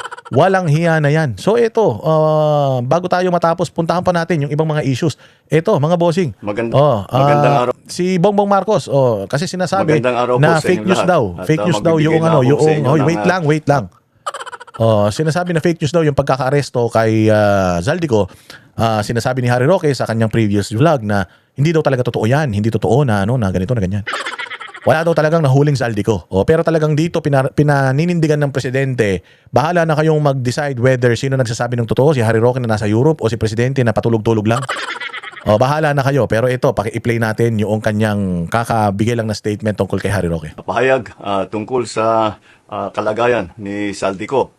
Nananatili po siya sa kustodiya ng Czech Republic at isinasagawa natin ang lahat ng mga kinakailangang hakbang para sa kanyang pagbalik dito sa Pilipinas. Inutusan ko ang Department of Justice kasama ang Department of Foreign Affairs na pangunahan ang pakikipag-ugnayan sa mga otoridad ng Czech Republic upang matiyak na maayos at naayon sa proseso ang lahat ng kinakailangan. Magpapadala rin ng high-level coordination team upang tutukan ito. Ang ganitong mga proseso ay may sinusunod ng mga legal na hakbang sa pagitan ng mga bansa. Kaya't nangangailangan na sapat na panahon upang maisagawa. Naintindihan naman namin yan, sir. Pero sana lang kasi, President Marcos, the people are asking for proof. Hindi lang basta statement because mambubudol ka kasi sinungaling ka eh. Oo, napakasinungaling mo. Fake news peddler ka kasi. Sabi mo nung nasa KOJC, walang pumasok na baril. May baril na pumasok, kitang-kita ng mga lente ng mga kamera namin. Hindi mo man kinorek yan. Madami ka ng mga sinabi na ang legacy project mo ay, ang legacy ng gobyerno mo ay Maharlika Investment Fund. Hanggang ngayon, wala na kaming balita sa putang inang Maharlika Investment Fund na yan. 20 pesos na kilo ng bigas, 1 million pesos na 1 million pirasong pabahay bawat taon. So 6 million yan in 6 years.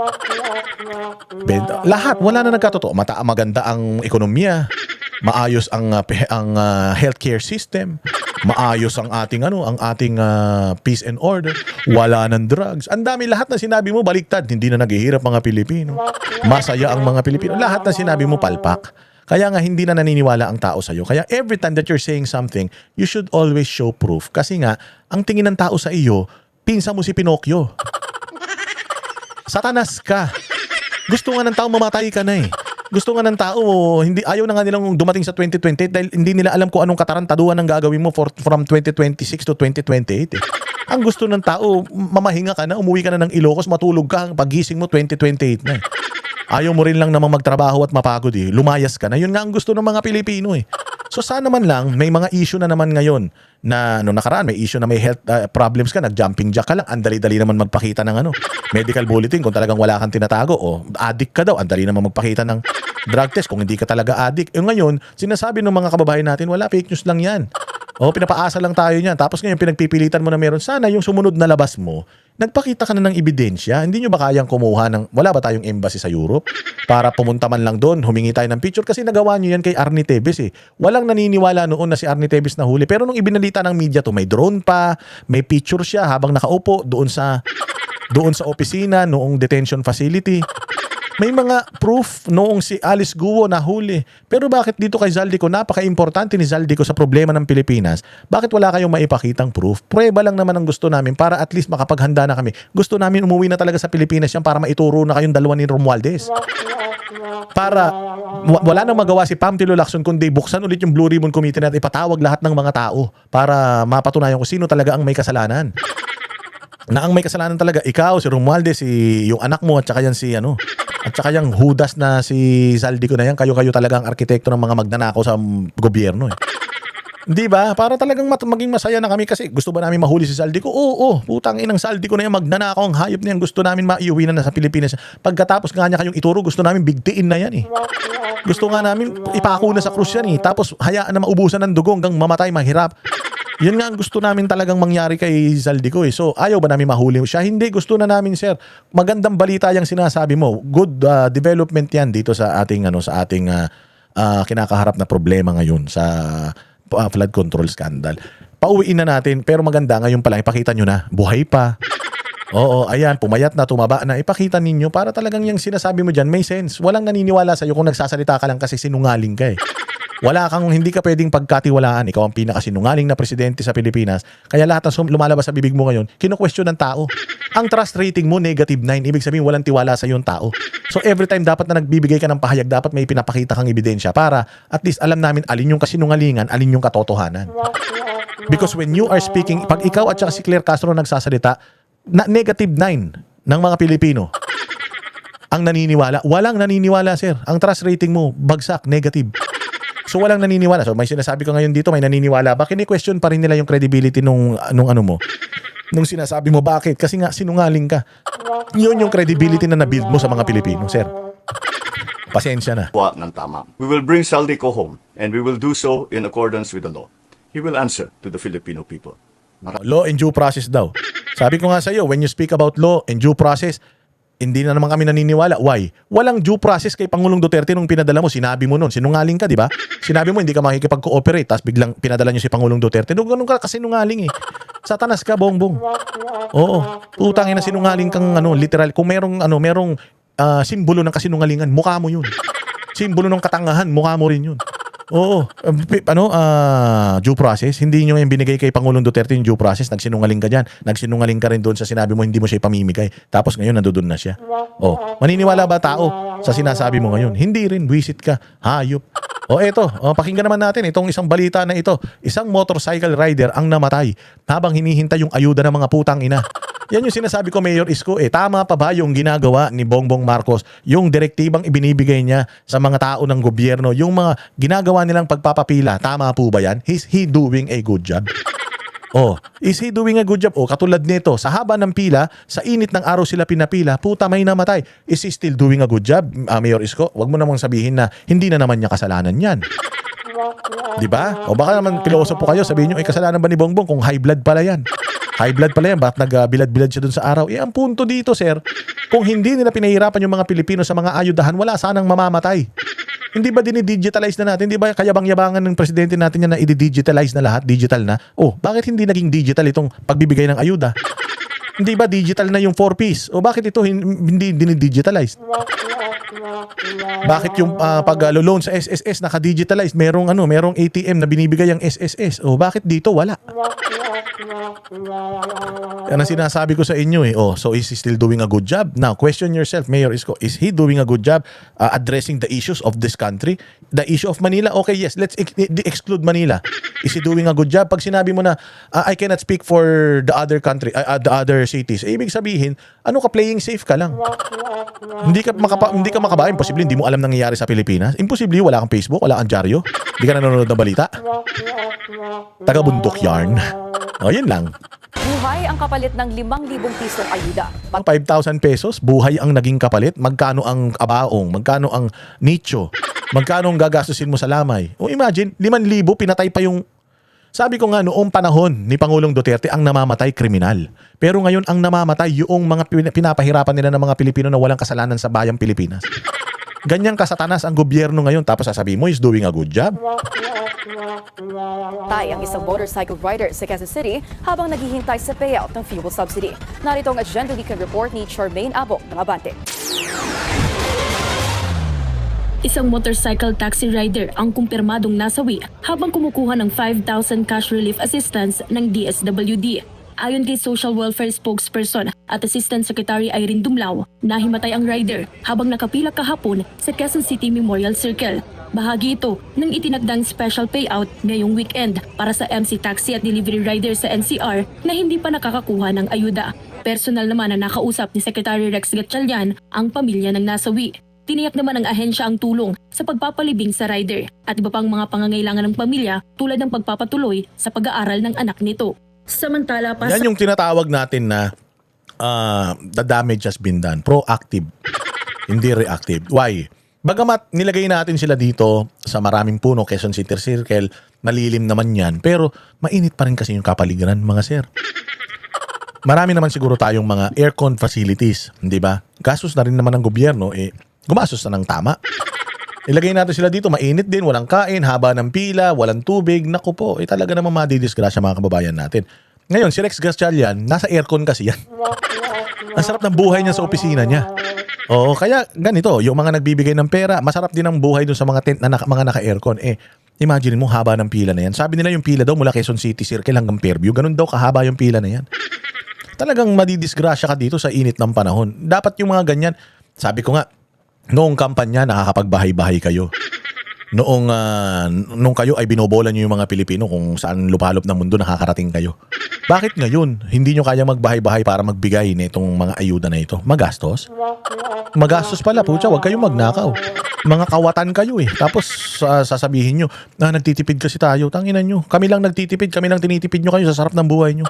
Tumigil nga kayo, libre gasolina ninyo, bodyguard kayo, libre kain ninyo, mga ulol. Tapos yung mga taxpayers, papipilahin nyo dyan sa init ng araw. Dapat yung mga opisina ng mga taga-gobyerno, nasa atirikan ng araw Yung Congress, yung session ng Congress, dapat walang bubong Para maranasan nila kung gaano kahirap ang buhay ng mga Pilipino. Ang lalamig ng aircon dyan, kaya mga naka-Amerikana mga ulol na yan Ilagay mo sila dyan sa gitna ng EDSA. Doon sila mag-opisina. Putang ina para malaman nila kung gaano kahirap mga Pilipino. Yang Senado, ganun din, tanggalan ng bubong yan. Pag nagdidebate sila, nagpe-plenaryo sila, dapat nandoon sila sa quadrangle. O para makakita nila kung gaano kahirap ang araw-araw nararanasan ng mga Pilipino. Hindi sila, sarap ng buhay nila, aircon sila mula umaga hanggang gabi. Tayo nagbabayad ng mga kuryente nila, tas tayo walang pambayad ng kuryente. Sipin nyo yan. Di ba? Alauna pa lang kaninang madaling araw, nagsimula na ulit pumila ang mga riders sa labas ng QC Circle para sa second day ng special payout. Ayon sa QC Traffic and Transport Management Department, alas 5 ng umaga na sila pinapasok sa loob at nagsimulang pamimigay ng ayuda alas 7 ng umaga. Para sa rider na si Vinir Eringco, bukod sa init ng panahon, mahabang pila ang kanilang tinitiis para ma-verify ang kanilang pangalan. Kahit wala daw kasi sa listahan ng DSWD, maaring magpa-verify sa kanilang kumpanya na nandito at mayroong designated area. Kasi dapat ang ginawa dito, ibinabayan per barangay. Per barangay, ganun ang ginawa nung ayuda per barangay. Pinapila ba natin sa isang lugar yung mga Pilipino taga Muntinlupa, pumunta pa dyan? O, hindi ba dapat yan per barangay? May mga profile naman kayo ng mga riders na yan, drivers na yan. O Caloocan, o isang lugar para sa Caloocan. Isang bigayan para sa Quezon City. Isang bigayan, bawat city mayor, dapat nga yung bawat district Di ba? Ganun Para hindi naman masyado mahirap ang mga Pilipino. Putang ina, ginagawa niyong timawa Ginagawa niyong mga patay gutom yung mga Pilipino. Iyan ang bumubuhay sa inyo Kanina pa, matagal Kanina pa, wala usap kasi. Nausap, kanina pa pinatuloy. Kaya kami, sasadap na rin. Kailangan meron kami dito, meron kami sa kandan. Pag wala ka, wala. Balik ka naman kami. Una nang pinayuhan ng DSWD ang mga rider na personal na magtungo sa mga designated payout site para kunin ang cash aid para sa maayos na proseso ng distribusyon. Tinitignan ngayon ng kasalanan pa nila. Kasalanan pa ng mga bibigyan. Kayo na magaling. ahensya ang planong paglipat sa digital system para mas maging madali. Di ba ngayon pa lang nila pinaplanong ilipat sa digital system? Tang-ina niyan, 3 taon na sila nagbibigay ng ayuda.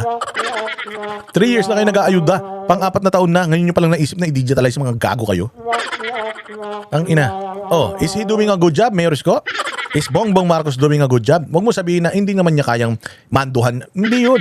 Kung meron siyang direktiba, naririnig niya na yung reklamo ng mga Pilipino, ng mga driver, may namatay pa, dapat may direktiba na siya. Mali yan. Tigil yan. Kasi nga, di ba ikaw na nagsabi, maganda naman yung sinasabi ni Isko nung nakaraan na, maganda naman yung ginagawa ni Pangulong Duterte noon. Ngayon magpaplano, bukas implement na kagad. Ganon katindi, kabilis kilos, kabilis ang aksyon nung panahon ni Duterte. Kung hindi ganon ang aksyon ni Bongbong Marcos ngayon, ba't mo sinasabing he's doing a good job? Ang subsidy payout para sa agenda weekend, Charmaine Abo. Tinaw, pakinggan natin yung mga yung mga sasabihin ng ibang mga driver, ha? Eto, pakinggan ninyo, ha? O, muntakin mo mula pa umaga, nandiyan na sila.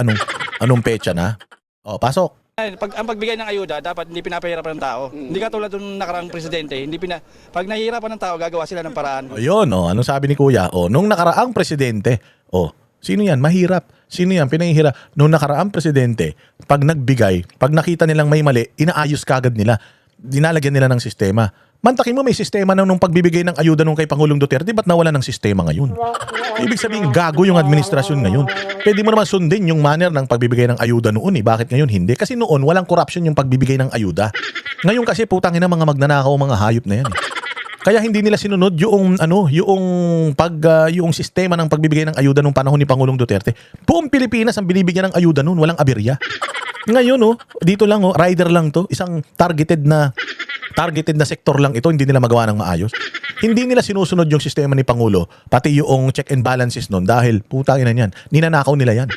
Maniwala kayo, hindi lahat nabibigyan talaga. Oo, ilan lang yung nabibigay. Kung siguro 100 billion yung budget, baka 10 milyon lang. Baka 1 billion lang yung binibigay nila, yung 99 billion ninanakaw nila. Kaya ganito na naman ang ginagawa nila, pinapahirapan nila yung mga tao, hindi nila ginawa yung sistema dati. Stop muna natin, gawa tayo ng paraan para mapadali. 11 Ng umaga. Hanggang ngayon. Hindi pa nakukuha yung 5,000. Hindi pa.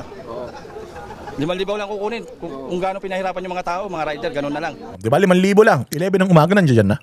Anong oras na? Gabi na? Kung magkano yung nalugi sa kanila ngayon, yun lang din. Kung yung mga yan nagbiyahe, kumita ng 5,000 yan. Maghapon na nandiyan, naka-standby ka. 5,000 na kukunin mo. Kung hindi ka pumila dyan, kuya, baka mas malaki pa kinita mo. Ganyan na nila tinatarantado yung mga kababayan natin. Hindi nila naisip yun. Basta ang inisip lang nila, nagbigay kami ng ayuda, tapos na yun. Ilang oras ka na nakapila? Almost 13 hours na po. 13 hours. 13 hours? Putang ina ninyo? Di ba 13 hours pinapipila nyo para sa 5,000? Pukin ang ina ninyo. Tapos kung makaasta kayo, parang pera nyo yan. Putang ina nyo talaga, mamatay na kayo. Yes. Bakit umabot nagtyaga ka ng ganong katagal? Dahil sa 5K na yan! Diba, pinagtatawanan na sila? 5K lang ibibigay mo. Putsang ina, wala ka pang sistema. Pero yung pagnanakaw, may sistema kayo. Yung pag-i-impeach kay Inday Sara, may sistema kayo. Yung pagbabarubal sa mga Duterte, may sistema kayo. Pagpapadala kay Pangulong Duterte sa abroad, may sistema kayo. Pagdating sa mga Pilipino, wala. Pag magnanakaw kayo ng mali-malitang pera, pukin ang ina ninyo, may sistema kayo. Tapos pagdating sa pagbibigay ng ayuda sa mga kababayan natin, putang ina ninyo, wala kayong sistemang mga hayop kayo. GCash, online wallet. Para walang pila. Para walang pila. Maganda yung sinabi ni Kuya kasi tinan mo ha. Lahat yan may GCash. Kung ako rider ako, Angkas, Grab or anything, o Lalamove, may mga GCash yan, di ba? May app yan, tapos may GCash sila. So ibig sabihin, sa database ng Angkas, nandoon yung mga GCash numbers nila. Bakit hindi na lang i-GCash? Gamitin na lang kung ano yung meron na listahan sa mga transportation taxi app. Yung GCash nila, doon na lang ipadala. Kailangan pa nilang pumila. Kung sino naman yun nandoon sa app, siya naman yun. Hindi naman 2 tao yun. Tanginan yan. Bobo talaga eh. Para walang naghihintay dito ng mga tao.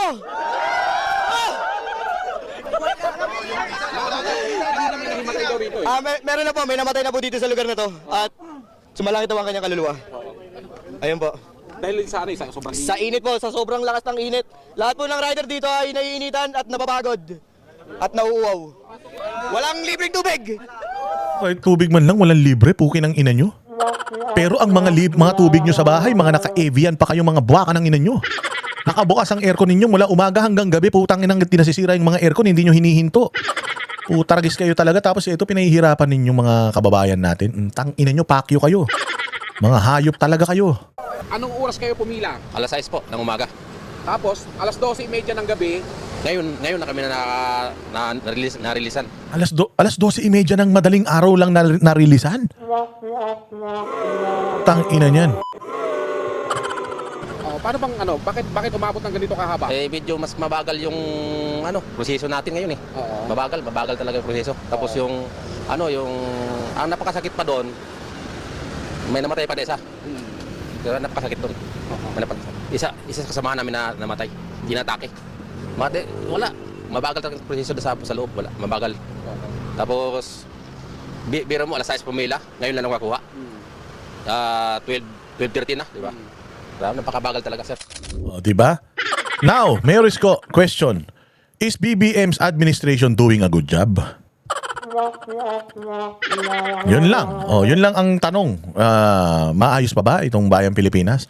Ayon sa pagkakarinig mo dito sa mga balita to, I'm sure pinanonood mo to. Baka nga itakwil mo na ako, kaibigan mo. Di ba? I'm just asking, is he really doing a good job? If he is doing a good job, palagay ko, sir, patingin ka na ng mata. Kasi kung ikaw lang mag-isa plus yung 2 milyon na mga taga Maynila ang nagsasabaka ngayong 2 milyon sa Maynila, hindi mag-agree sa iyo that Bongbong is doing a good job. Probably you are doing a good job as a mayor, but Bongbong as a president of the Philippines, I don't think so. And I think probably half of your constituents in Manila will agree that Bongbong is not doing a good job at salot sa Bayang Pilipinas ang hayop na yan. Maraming salamat mga kababayan. Mabuhay ang Bayang Pilipinas. Kita-kita po tayo ulit sa susunod na vlog.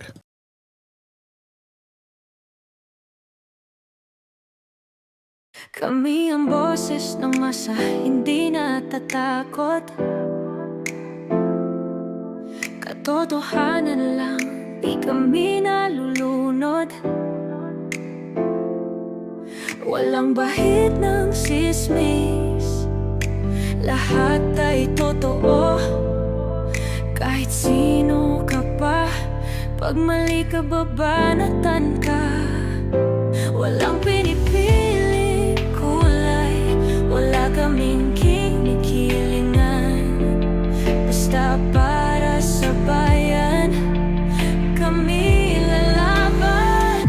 Pagtama palakpakan, pag mali banatan. Di matitinag, di matatakot, para sa bayan tuloy ang sigaw.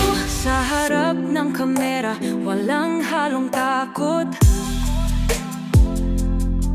Mga baluktot, lahat kayo'y tutumba.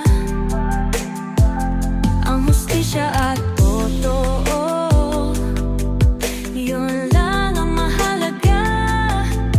Kahit sinong harang, di kami matitinag. Walang pinipiling kulay, wala kaming kinikilingan. Basta para sa bayan, kami lalaban.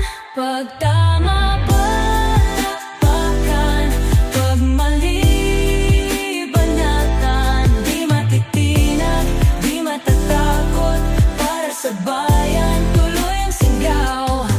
Kung nasa tama ka, ikaw ay aming kasama. Pero pag mali ka, handa ka na bang mabasag? Banateros kami, walang inuurungan. Dahil bayan muna, bago ang sarili.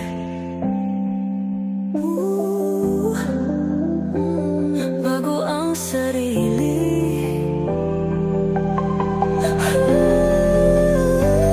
Pagtama palakpakan, pag mali banatan. Banateros ang sigaw, katotohanan ang laban.